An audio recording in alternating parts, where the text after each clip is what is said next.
semua. Hari ini kami akan baca ayat firman Tuhan yang terdapat dalam Lukas pasal 2 ayat 1 hingga 20. Lukas pasal 2 ayat 1 berkata demikian.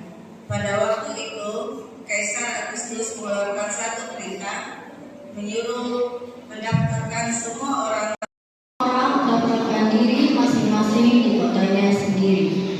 Ayat 4, demikian 2 ayat 5, supaya didaftarkan bersama-sama dengan Maria, tunangannya yang sedang mengandung.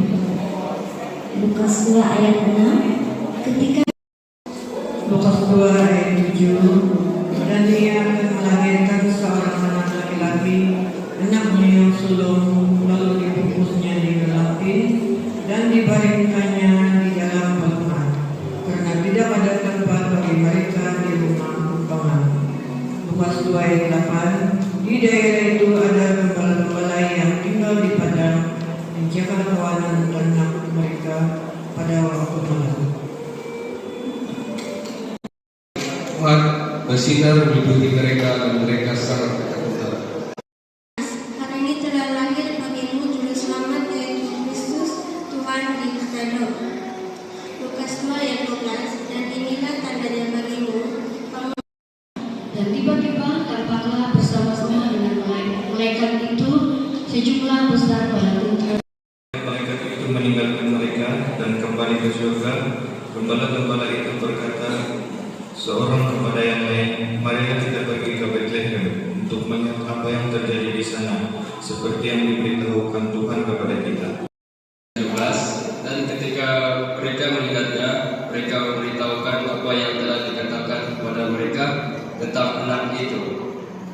Dan semua orang yang mendengarnya heran tentang apa yang dikatakan gembala-gembala itu. Ayat 19, tetapi Maria menyimpan segala perkara itu di dalam hatinya dan merenungkannya. Lukas pasal 2 ayat 20. Maka kembalilah gembala-gembala itu sambil memuji dan memuliakan Allah karena segala sesuatu yang mereka dengar dan mereka lihat, semuanya sesuai dengan apa yang telah dikatakan kepada mereka.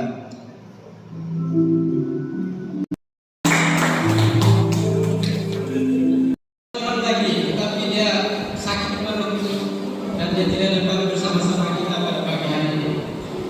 Dia muda lagi, baru 18 tahun. Nenek saya itu namanya yang paling sombong.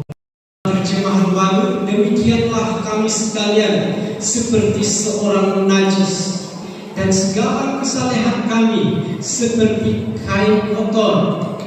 Kami sekalian menjadi layu seperti daun. Di sini sebetulnya menunjukkan kepada kuala yang dipakai oleh seorang wanita ketika datang haid.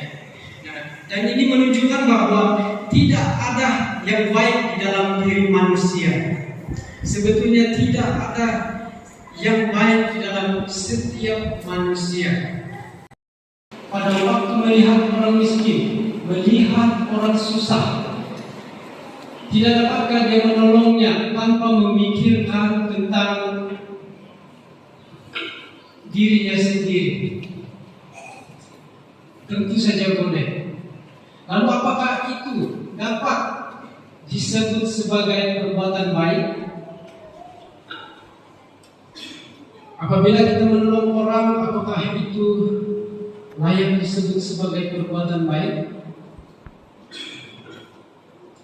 Dalam pandangan